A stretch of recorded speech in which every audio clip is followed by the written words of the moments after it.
Good morning, and thank you for joining us. This is A Brighter Day in the Neighborhood, and today we are joined by Lenie de Castro. Good morning, Lenie. Hi, how are you? Good. Emily? Doing so well. We're so excited to have you on. If our listeners remember, we had, he would actually say, you're his better half, I'm sure, but we had Florian de Castro on a couple weeks ago, so we're so excited that we got you in this morning. And thank you so much for inviting me so that I can speak on my behalf. Yes, we got to hear your story too. So he has, so much to unpack, his history with Air Force and all of that. But both of you met in the Philippines, is that right? Yes, that's correct. Okay, tell me a little bit about that. How did you two meet? Okay, so we grew up in of course, he grew up in the Philippines as well. And then my grandfather and his grandfather are neighbors in the town.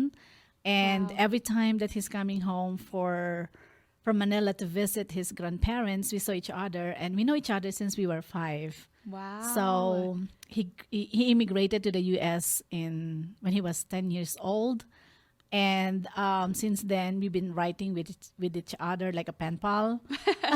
This is like a Hallmark movie. I love it. I know. You can't make this stuff up. So you've known each other since like pre-kindergarten age. Yes. Okay. Like maybe before we even born. Okay. And I Feel think like our families go way back. yes, and I think we are destined to be with each other. Yes, that's so cool. So you said he was there until 10, and then at the age of 10, did he move somewhere else? You said he came to the U.S. Is that right? Yes. So he immigrated to the U.S. with his mom, and then every 5 years he's coming home to visit the relatives, and then that's the time that we're seeing each other. Oh, wow. And then we are writing each other since then. And when he graduated from the U.S. Air Force Academy in 1998, he came home and he went to see me. And we started dating, and in 2000 we got married, and he petitioned me to come here in the U.S., and we started our family in 2003 when my son was born. Wow, what a story. I love that so much. So at what age did you two end up getting married? So how many years are you waiting in the Philippines, pen paling Florian before he was like, okay, we got to do this. Let's make this official. Well, at the age of 28, we got married. Okay. So And by that time, I didn't have any boyfriend. He's my first and probably the last. well, yes, definitely the last. Yes, definitely the last. Oh, man. So it just kind of like God's God is so good, and he made it a point that we still going to be connected, and then to the point that we became husband and wife. Sure. It was like his hand was on it this whole time, because that is just such a unique, beautiful story. Yes, it is. I love that. So while he was here doing everything with the Air Force, what was going on back at home with you? Because I know you had said you went to school. Is it in Manila? Is that right? Yes. So I graduated from National Teachers College, and then I was given like a Bachelor of Elementary Education because I guess I love education. And then I taught there for 12 years, teaching kindergarten to 6th grade. Okay. And That's a while. yes, So from 18 to 28. yes. And then from that time, he started petitioning me, and then after we got married in 2000, and then he came here in the U.S. And while he was in the service in the Air Force, I applied for the Child Development Center, Okay. and on the base as the teacher for the pre-TODS and kindergarten. So I did that for like about 8 years Okay. until we went to Italy. And of course, we were stationed in Italy, and as much as I would love to work, but I would love to enjoy being there and understand the culture and traditions of the Italians. So I end up not working, and I just had a good life over there by visiting different places. Right. Yes. So I guess you guys have been a little bit of all over then. So has it just been the Philippines, Italy, and the U.S., or where else have you guys lived? Oh, that's it. Because he was Okay. stationed as well in Greenland, but we didn't go. My son and I Okay. stayed here in Colorado Springs. Like, good luck. We hope you do well there. We do not want to end up in Greenland. I know, but I was able to visit him for 1 week, and I Okay. actually loved it. Really? Yes, What was your favorite thing about Greenland? I love the Danish food, and Food is usually the best yes, part about going anywhere new, right? Part of the culture, but yes, and I was able to go visit the place wherein nobody can go there if no one will sponsor you. right. So it's a great tour assignment for him, and I was able to go see the iceberg. So I was gonna say, I guess kind of the history, and I could be wrong. Correct me if I'm mistaken. I guess Greenland, like was it the Vikings? They named Greenland, but really it was more of like the Iceland, and Iceland was really Greenland to confuse people so that they would go to the wrong place and they would get to keep like the nicer, less icy land. So I guess you said it was full of glaciers and really cold. Yeah, it's really cold, and it feels like you're in the moon because everywhere you see, it's so far, and you thought you're already at your destination, but you're not.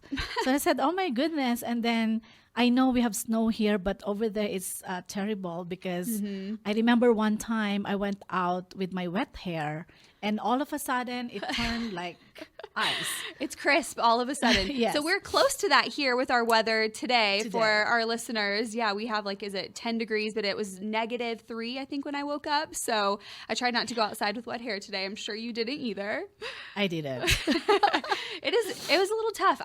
Being from a warmer climate, I'm from the South. So in Nashville, it's always humid and it has the cold seasons, but it doesn't usually get below 20 at the very coldest. Oh, man. And even then it still has the humidity. So it feels different. It's a different kind of cold, but I definitely can understand like the more warm, temperatures. So when it dips to like negatives here, it is a little bit unnerving. So I don't know if you feel the same being from the Philippines and you have like the tropical climate going on. Did that take some adjusting for you?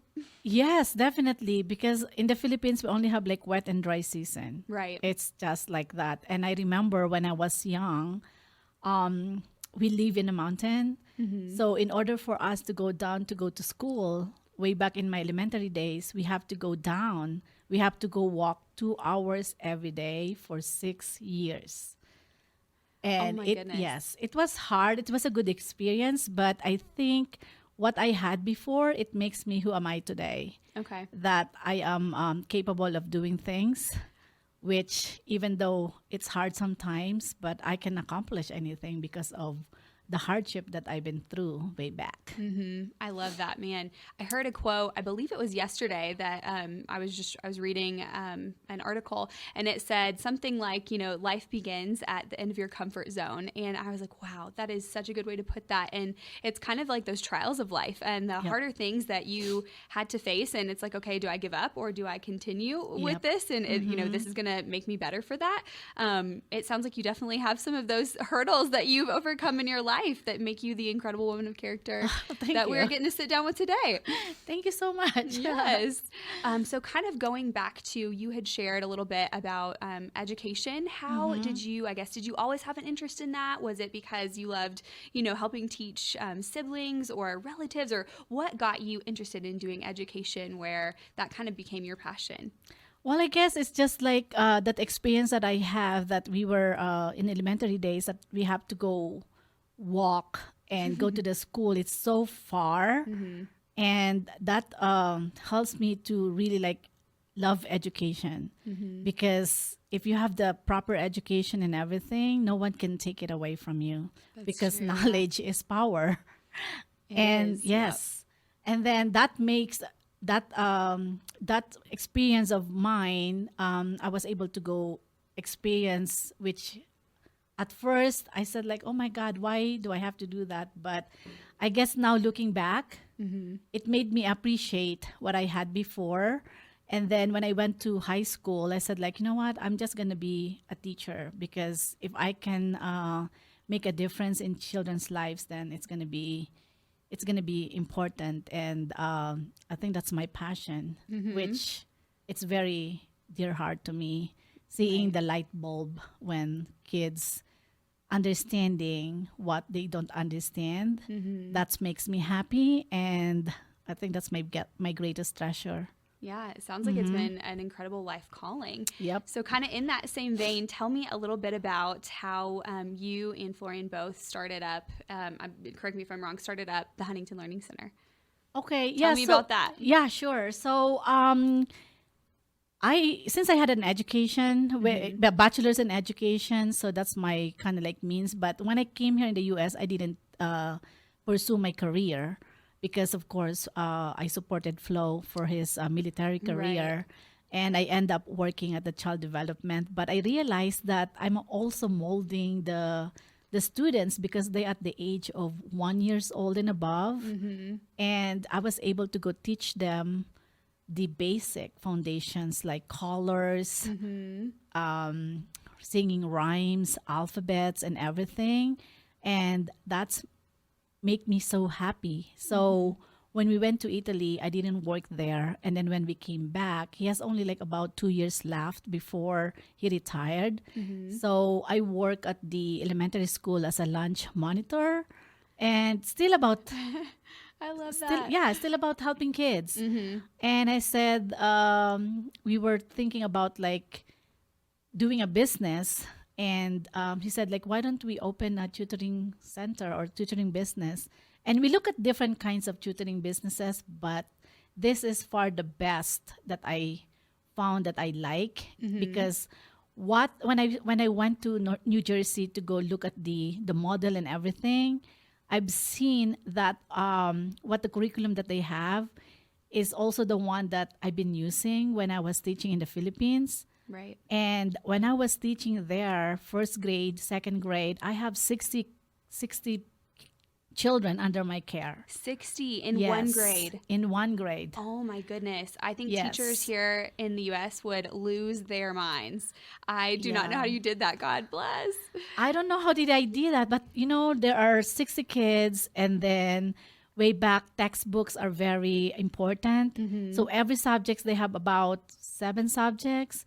So 60 times 7. No, yeah, 6, and then each children has a book of their own. So For each it's subject. yes, it's been a lot. But the thing is, the greatest accomplishment that I have is that when kids able to go read at the age of first grade before they go to second grade, because it's mandatory for us to go help them to read before they reach second grade.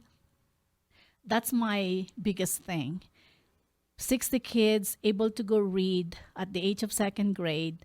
And looking back, due to the fact that we have the media, I still have contact with my previous students. Wow. They are now professionals. They are now lawyers, doctors, nurses, accountants, and no one can take away from that. And when they're seeing me, they're saying like, thank you so much because you help us to where we are right now. Oh, that's so And heartwarming. It's very heartwarming, and every time they're telling me that, it breaks my heart. You're like, but it's all worth it. Yes. And go ahead. Yeah, and then probably that's the reason why, like, you know what? I want to go look for something that I can help the children, especially now. And then that's the reason why we pick Huntington Learning Center, because I like the model and I like their curriculum, and we have helped a lot of students already. Yes. Yeah. Wow, that's so important. If you are just tuning in, we are here with Lenie de Castro. This is A Brighter Day in the Neighborhood, and this is Emily Briss filling in for Angela Jones. So kind of hopping back into that, Okay. that's kind of the heart of why and how we got into, or I guess you all got into the Huntington Learning Center. And that, oh my goodness, I'm just wrapping my head around, I guess you're saying, like, these kids in, the Philippines, or even, here as well, come back to you, and, because of you and the things you instilled in us, we're, where we are now. So truly you are changing the trajectory of some of their lives, which, Yep. I mean, what a noble calling. And I'm sure that is, a good reason to get up in the morning every day. Yeah, it does, because the fact also that Huntington can brought the kids up from 2+ grade level, use it for the academic skills, and then we can wow. get the students for those who are taking prep classes for us. For SAT, we can get up to plus 229 points. And with the ACT, we can get them up to 5.4 plus. And it's amazing. That makes such a difference. It makes a difference. And if I can help a lot of children, that would be better because they will be our future. They are. Yep. So how many years have you all, I guess, run and been CEO for you of the Huntington Learning Center here in Colorado Springs? We started actually in February of 2017, finalizing everything, and we opened the center in December of 2017. So this year is our 5th year, and so exciting. just like what you said, I am the CEO, so mainly I'm doing the day-to-day operation of the center, the networking, the marketing, and I just recently hired the new managing director. Yeah, you'd share And that. yes, That's and so exciting. yes, I'm so excited, and she's really a good fit for the position, and I'm so happy to have her in Huntington Learning Center. Yeah, it sounds like you have an incredible team, but you, I remember said, I'm usually in the back and you kind of have to be the person making everything run and all the ships running smoothly in order for it to be what it is. Yeah. So how many students do you all serve in the Colorado Springs area? So right now we have about 31 children. Okay. And then they're ranging from kindergarten to 12th grade. Okay. So really all grades. Yes, all grades. Yeah. Okay. Wow. Yeah. I love that so much. So you have a son, Dylan. Yes. Is that correct? Yes. So is he a part of it, or is Dylan like hands-on helping with it, or what is, I guess, does he have a role at all in the Huntington Learning Center? Oh, Dylan is actually the reason why we opened the Huntington Learning Center. Aw. Yes, because being in the military kid, he's used to move from different places. Right. He used to go to public school, charter school, dad school, and when we came back here, it's another public school. So during the times of different kind of schooling, Super taxing on any child. Yes. Like hopping from one place to another Yes. educationally. yeah, and then also there's you can see like there's gap because there's no consistency. Right. So we've seen that in his education, and then when we got here, I had a tutor to help him, but it's only like for day-to-day basis, and really I wanted want to set something him up. more. Yeah, and then that's the reason why I look. My husband and I research this Huntington Learning Center because it can help the students for the academic skills. Right. So we were eager to open it so that it can help my son, and then we were able to help him. So I remember the time that I enrolled him in 2018, January of 2018. He's already in high school and he has to go take acupuncture in order to go get college courses. At the first time, he didn't pass Okay. or he's missing points. Right. So I enrolled him in my center. He's my first learning student. You see our guinea yeah. pig, Dylan. Yes. And then I enrolled him, and guess what? He started in January, and by the time of March, he took the acupuncture again, and he got a good score. And then that's the start of his taking college courses. Oh, wow. Yes. So it made a total difference. And I mean, why would you not want to do that? So you kind of said it made, I guess, not just like helping him make sure he's passing right where he was Yeah. and succeeding at the time, but really setting himself up to be successful in the long run. Yes. And to then, be, excelling and not just making it by is kind of what I'm hearing you say. Yes, because that's the biggest treasure or inheritance that we can give him. Yeah, I Because would no one agree, will take it away from him. You're like, it's, financial is great, but yeah, like you said, Yeah. when you set someone up, educationally, you're really giving them the ability to do whatever Yep. it is they choose and set their mind to. So that's so important. Well, I love that so much. I also wanted to touch on something that isn't quite as, in depth, but I know we had talked about you and Florian and how, you have done a ton of traveling, but something he loved that, like, I guess was your maybe like anniversary gift or a birthday gift yeah. or so tell me about this collection of bags that you guys got to go and gather together, because I was like, I love this. This is something I want to aspire to have one day too. Oh my gosh. Okay, so way back when we were stationed here in Put me on the Colorado spot. Springs, I don't have nice stuff on everything because we're just starting out. But you know what? You waited, what is it? Like, 20 Yes. years before, 23 years. Yes. You're like, I was your pen pal for 23 years. So, Yeah. I think you Uh-huh. earned it. Yeah, and he told me like, "Oh, don't worry about it because I'm gonna go get you something like purses where it came from." Mm-hmm. And I said, "Oh my God, really?" And I said like, "Okay, then we need to be stationed in Italy." So I prayed What a for dream. that. Yes. Yes. So I prayed for that actually, and I said like, "Oh my God, please help us to be stationed in Italy." And So lo this, and yes. behold. And lo and behold, in 2012, we Mm-hmm. got a notice that we will be stationed there. So I was so happy, and it happened. And then when we got there, he said, "Now it's your turn." So he researched everything. Okay, so are you able to like name off the ones that you were able to get? You're like, I don't Yes. want to, but for the sake of like we went here to get this, we went here to get this. I love this plan. Like I said, I'm gonna have to one day when I get married be like, all right, listen, here's what you're signing up for. Like our 10-year anniversary or what. I guess I should Yeah. probably wait, 23 years like you did and put in my due diligence. But Yeah. here's where we're gonna go and here's what we're getting. So it's Yes. like, I love this plan. And I think it's a good thing about the waiting thing. Like, do not be impulsive. Mm-hmm. Because what I did is just kind of like I wait, and then I waited for the right time, and then that the right time, and it came, and You I sure had were it. patient. Yes. So just to name a couple, so we're talking about how her husband had given her different bags, and definitely collector's items like nice designer bags from Yeah. the factory itself. So like Yeah. Louis Vuitton from I think it's is Italy It's or in France. no, it's in It's in France. Okay. Yeah, the very Um, first store. and then Chanel, And Fendi, yeah, Gucci. What else am I Gucci, missing? Christian Dior. Okay, Dior. Can't forget Dior. What else? And then I know we were laughing about how like years ago, maybe like early 2000s, how like Dooney and Burke was a big thing. And I so know, you were like, yeah. oh yeah, babe, get me a Dooney and Burke. And then you got a little blown out of the water with, Well. the level of, and well, like you said, well earned because you Yeah, it's were yes. so patient. It's well So- earned, and I think I deserve it, right? I agree. And I think he would definitely agree.